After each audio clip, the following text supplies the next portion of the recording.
Welcome to In Conversation. I'm your host, Steve Iverson. Today our guest is Representative Jay Kaufman, who has represented Lexington and part of Woburn as our state representative for about 24 years now, and is retiring.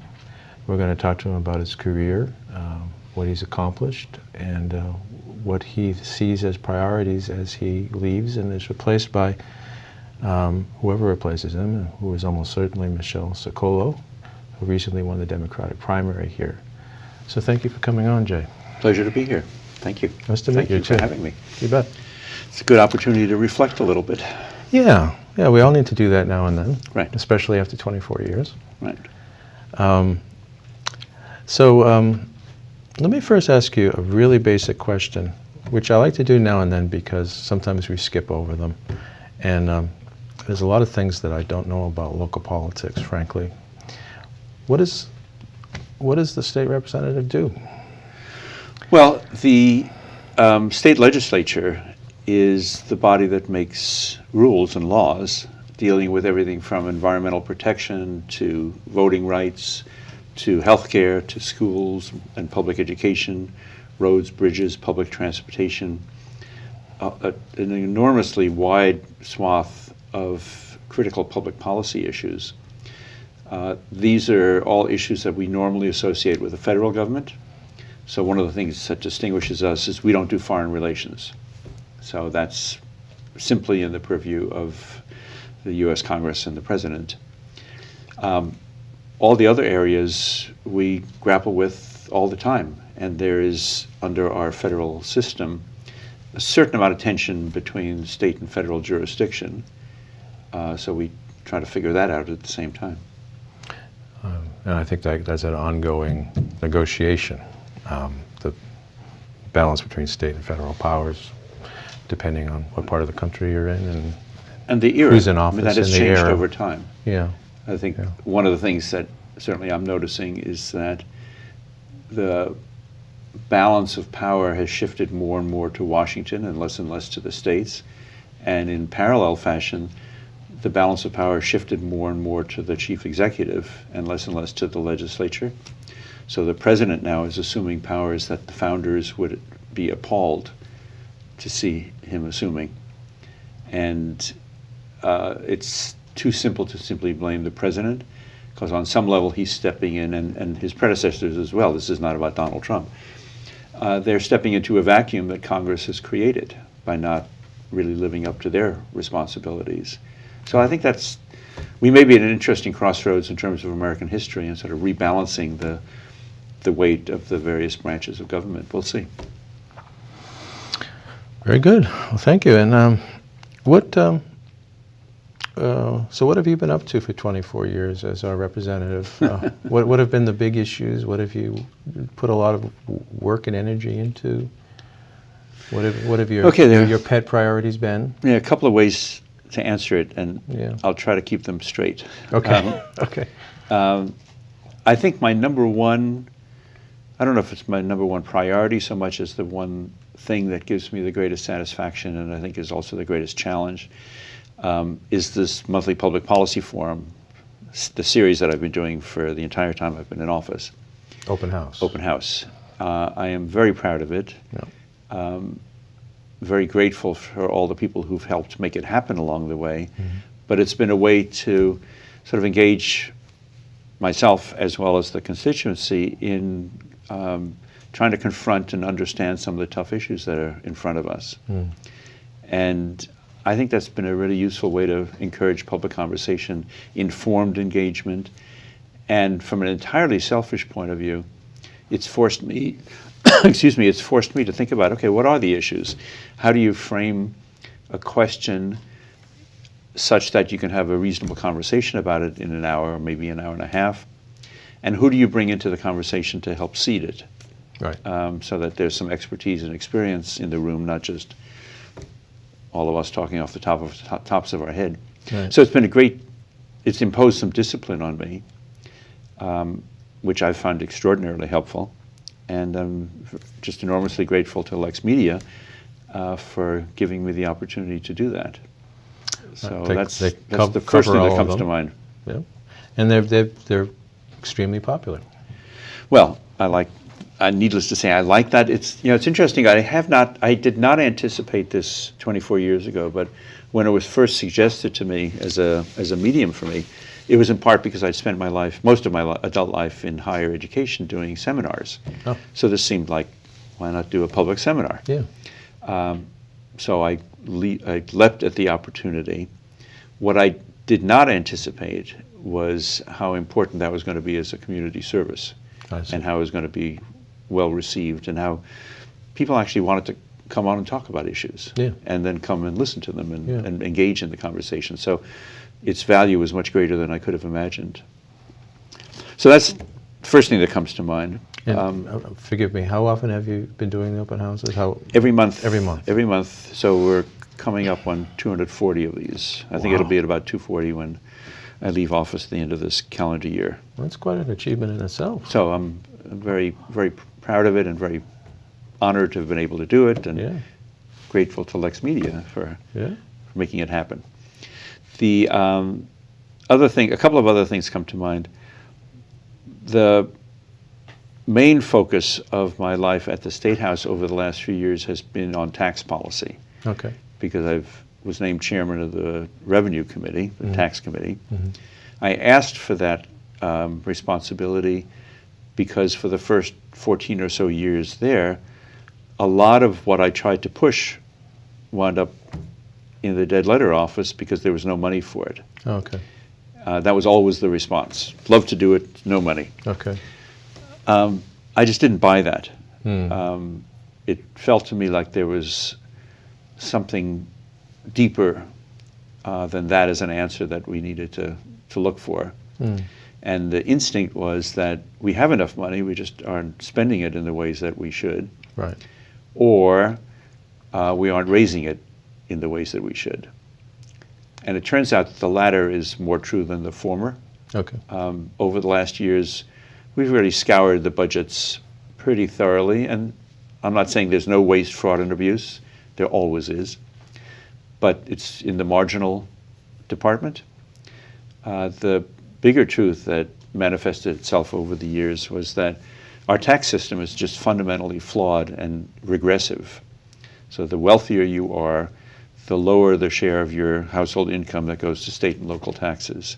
And the poorer you are, the larger the share.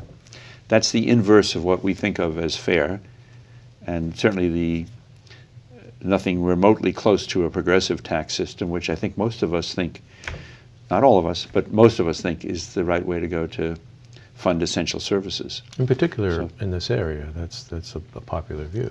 It certainly is. In this geographical area. In Lexington and surrounding communities, yes.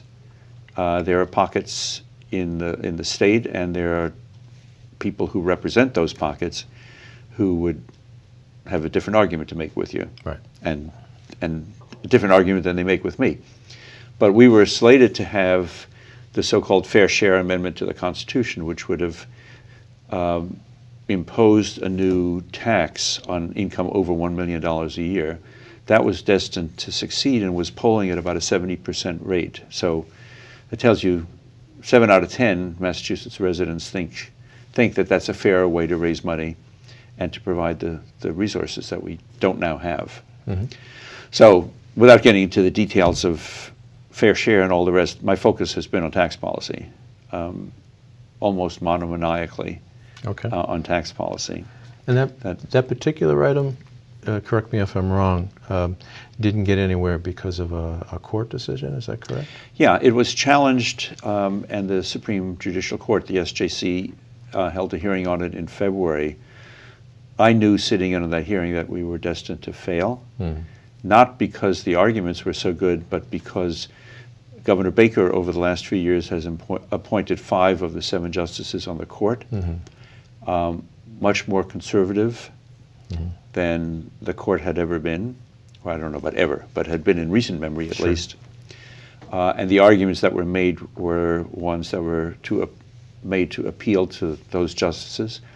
And I had a sinking feeling as I was listening to them that they were going to succeed, and they did. So it will not be on the ballot. my colleagues left in the legislature are going to bring it back because it's the only way to go. Yeah. Unless we amend the Constitution so that we don't have a flat income tax, which is what we're stuck with right now. We cannot fix the problem of our unfair tax system, and we can't raise adequate revenues without imposing undue burden on people who can't afford it. So we've got to do a constitutional amendment, and that's the charge I'm leaving my successor and her colleagues. And I'll certainly be cheering them on and working with them on the sideline, from the sidelines. Oh, so you continue to be involved. I'm adamant about getting this done. It's going to take another 4 years. Okay. That's the process of amending the Constitution is intentionally slow. Yeah. And so we've got to put in another 4 years. So the approach will be a constitutional amendment this time. If I have my way, yes. Okay.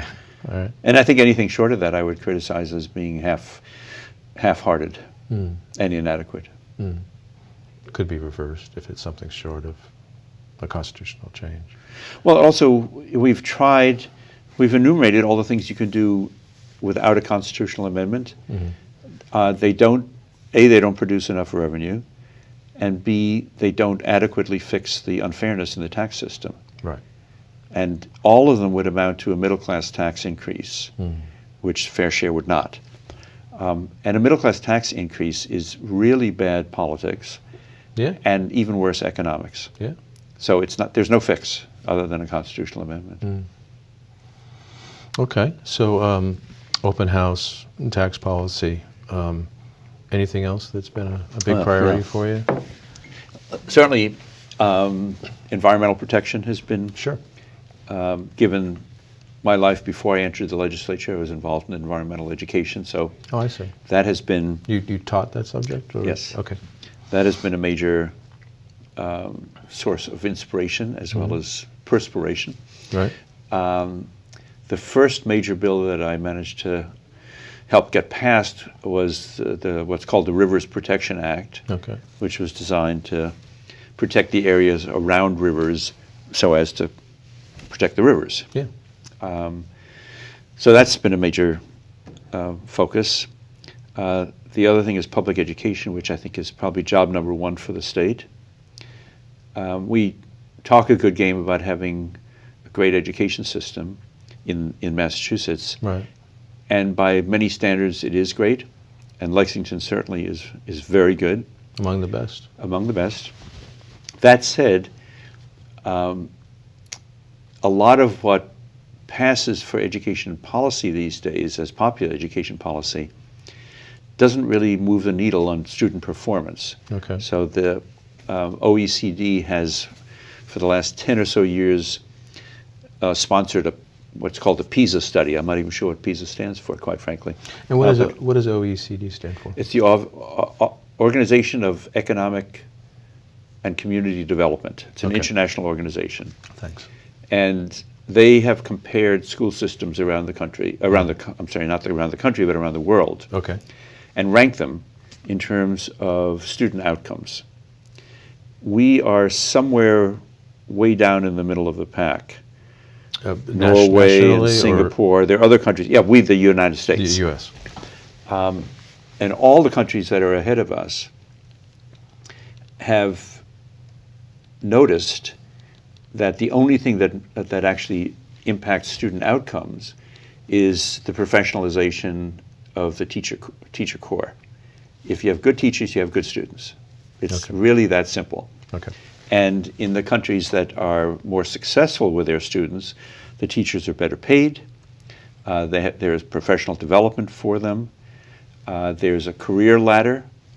They are recognized for their contribution into society, not dismissed the way our teachers unfortunately frequently are.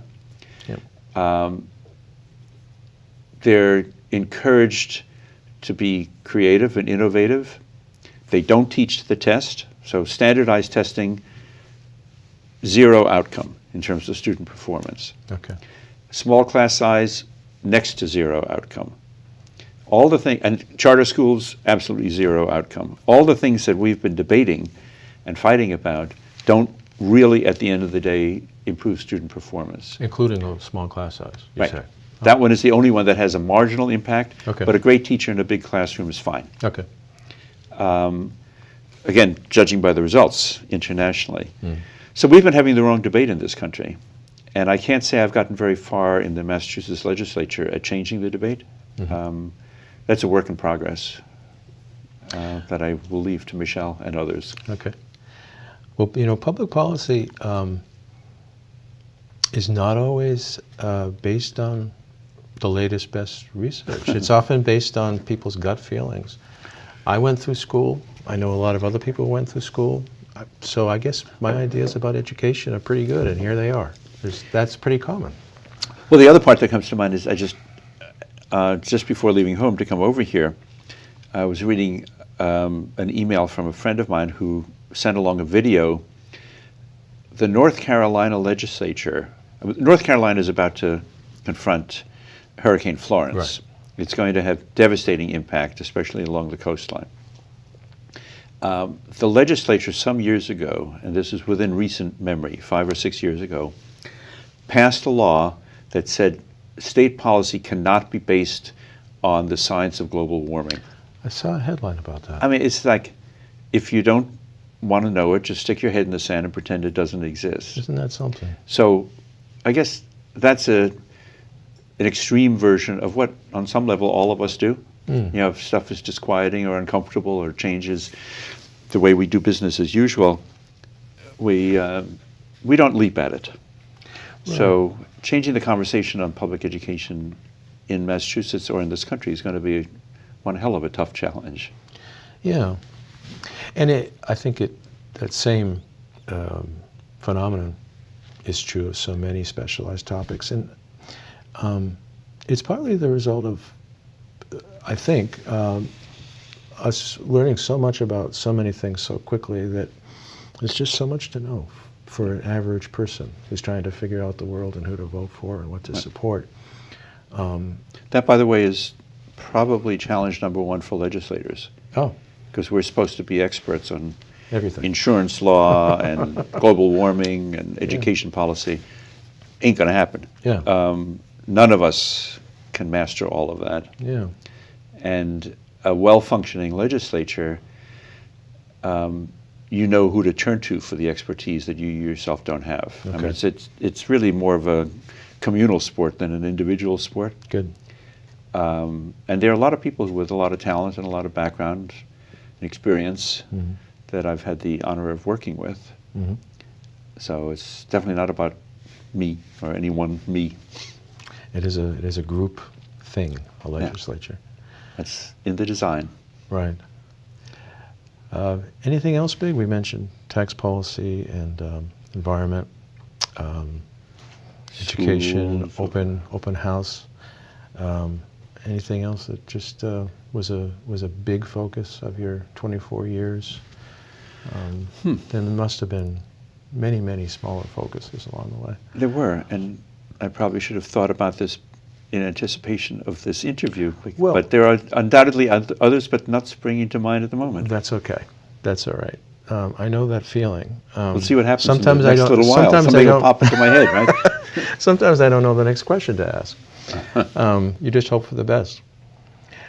And going forward, would you encourage your successor and your colleagues to focus largely on those things that you found so important yourself, or do you see some entirely different or new challenges that people are going to have to spend a lot of attention on over the next 10 years or so? All of those are ongoing challenges. One of the other challenges that I should have mentioned on the list we did a little while ago is healthcare. Oh, of course. And Yeah. one of, I think, our proudest accomplishments over the last couple of decades has been the passage of what for Massachusetts at the time was a breakthrough universal health care law in 2006. Right. As flawed and imperfect as that was, it was a quantum leap over where we had been before, and has set us on a course that ultimately should lead to single payer, but we're not there yet. But it's also set the nation on a course Right. that, but for some, what I hope are temporary setbacks in Washington right now, will have us join the rest of all the other countries in the world of regarding healthcare as a basic right, not as a privilege for the wealthy. So that was an important accomplishment, and the whole field of healthcare policy is ongoingly challenging and important to focus on. So, but in addition to those policy areas and others that we might still think of, Right. I think one of the challenges that I hope this new legislature tackles immediately is the culture of the House of Representatives. Oh, okay. I get myself in enormous trouble every time I talk about this, but in this recent primary, two of the senior people, the majority whip and the chair of the Ways and Means Committee, both very bright, very dedicated, minority, as it turns out, members of the legislature and members of the senior leadership team under Speaker DeLeo, both of those lost their re-election efforts. Right. And they lost in part because their constituents said, you're part of the power structure there and we don't like it. So I think that should be a wake-up call to the people in the power structure as well as the people who empower the power structure by not demanding more. So I think in some ways this harkens back to something we were talking about a little bit earlier. You can't entirely blame a speaker for stepping into a vacuum that was created by members not demanding more of themselves and each other. So I think serving in the legislature 24 years ago when I started was harder than it is now because the speaker at the time actually demanded that we knew something. And we would walk into the chamber, there would be a summary of bills that we were going to debate. We were expected to debate, and shame on us if we didn't know what was going on. I mean, Who was the speaker then? It was Charlie Flaherty. Okay. He was succeeded by Tom Finneran, and many of your viewers will remember Tom Finneran. He spelled leadership D-O-M-I-N-A-T-I-O-N, and really shut the place down. Okay.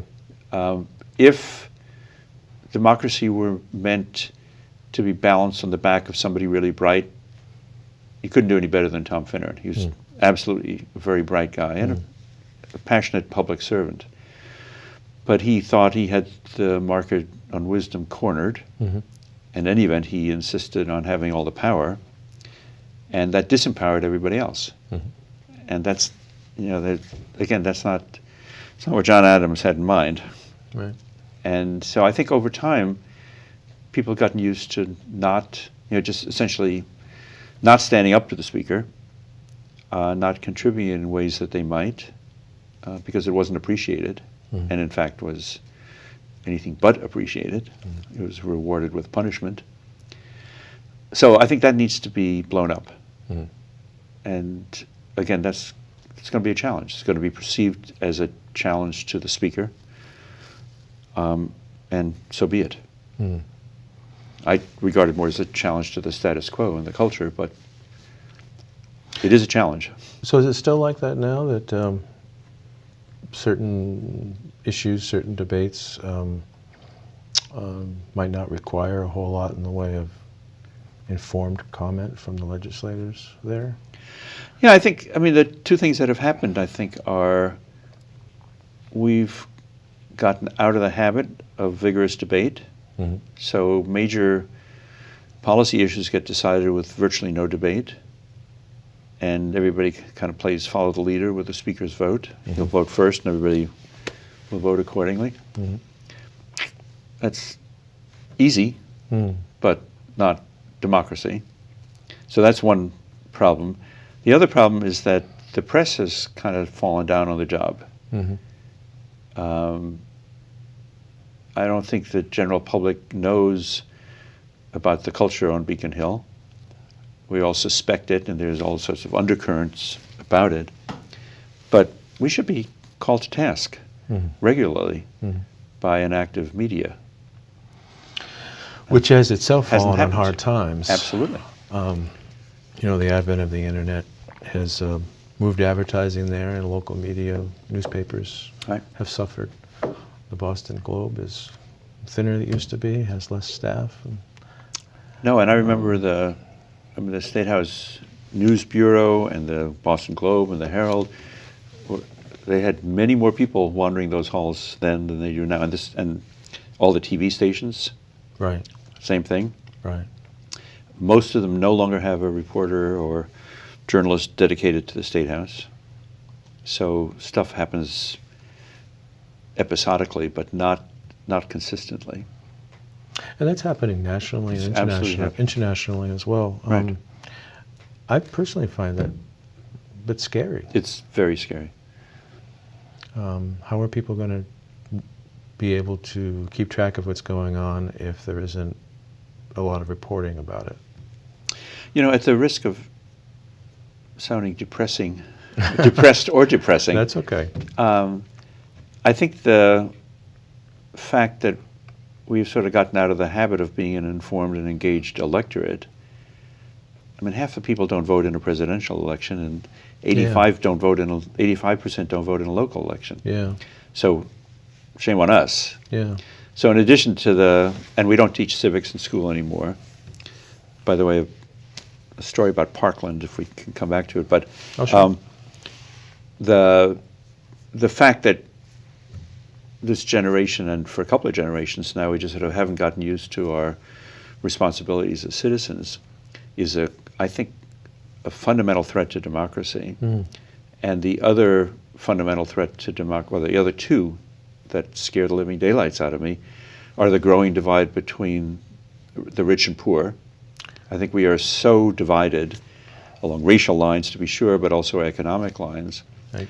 And we're being torn apart with a little help from Russia and all sorts of stuff going on to Sure. just make it worse. Sure. But those kind of divisions and democracy cannot coexist. Right. And the wealth inequality has its parallel in all the money that gets spent on politicians. So given campaign finances, not so much at the local level, because you can only win these things with shoe leather and going around talking to people. Sure. But once you're at running for any kind of higher office, you've got to hire consultants, hire media specialists, do a lot of buying of TV time. Right. And it has become a sport of the wealthy, either candidates who are wealthy or candidates who appeal to people with wealth. And so increasingly we've got the best government money can buy. Yes. And that's, again, not what John Adams had in mind. And the current president, who is very much a part of that elite power structure and Absolutely. and networking at the same time that he claims to be doing everything for people who have very little. I haven't noticed that, but I've noticed him claiming it, yes. Well, I agree with you. I agree with you. I think it's lip service. Let me say something quickly about Parkland, because I think it's Please instructive. Please do, yeah. What the Parkland students did in the wake of the gun violence was deeply moving and Yeah. very powerful. It did not happen by accident. Parkland has had as aggressive a program of citizenship education and civics classroom time as any school in the country. Oh. For years they have been working to make sure that when students graduate from that high school, they know that what their jobs are as citizens. So these kids had been debating, they'd been talking about issues, they were prepared for the national stage in a way that allowed them to have, their voices to get magnified in ways that were really important. Mhm. But it did not happen by accident. Okay. So it was sort of a perfect storm of an awful event in a place where kids had education and tools And confidence. and confidence. Yeah. Outside of places like Parkland, why is civic engagement less commonplace? Why do people know less and do less with their local politics? Big question. I'm not sure I can answer terribly well. I know that one of the major pieces of legislation we passed have passed in this current session is a new civics education piece. So going forward, it will be part of the Massachusetts education system. Good. A lot of I's to be dotted and T's to be crossed, but for the first time in a generation or two, you will not be able to graduate high school without having had some exposure to civics. So that's a step in the right direction. Doesn't answer your question about why it hasn't happened over the last 20 or 30 years. Yeah. I don't know why it went by the board. It doesn't make a lot of sense to me. No. Its absence has become more powerful as standardized testing has taken center stage, because we test from math, we test for the obvious subjects, and there's no time in the school day when you're so busy preparing students for their tests for art or civics or any of the other things that help round out your education and actually meet the responsibility of a public school to train us as citizens. So a lot of improvements to be made there.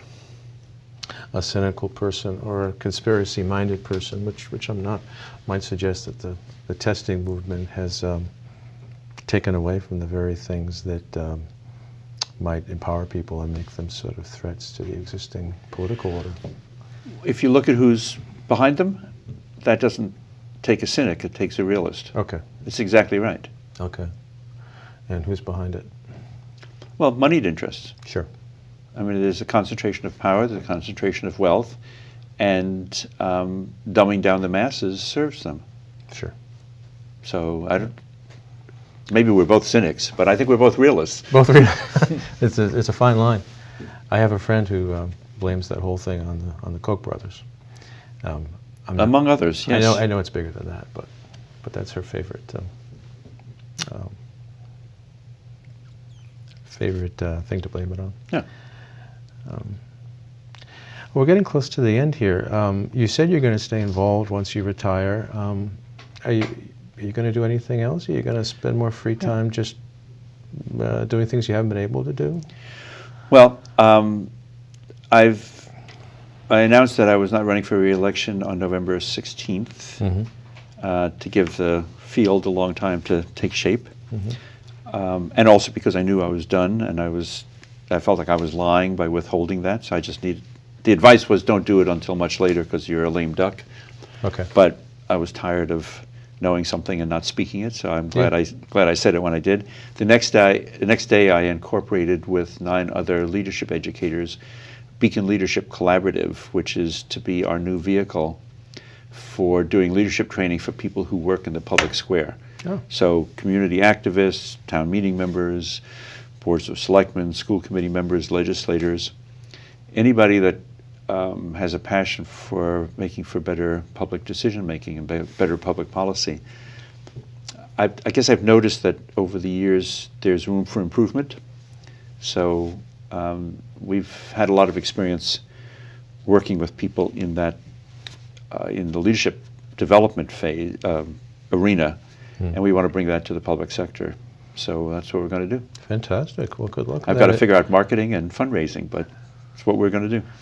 You know, it sounds like in a way, among other things, you started your own advanced civics seminar. That's right. In that institution. Right. And by the way, open house, I hope, is going to be part of that. So I would like to continue that forum because I think the public conversation is and I'm really grateful to you for what you're doing in that regard. I think that's a big piece of it. Well, I hope you might be willing to come on again at some point. You've got a lot of experience and expertise and knowledge about a lot of important things for people around here, and I think we could learn a lot more from talking to you. Well, thanks. I'd love to do it.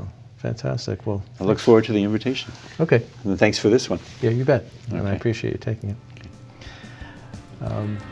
You've been watching In Conversation. Again, our guest has been Representative Jay Kaufman.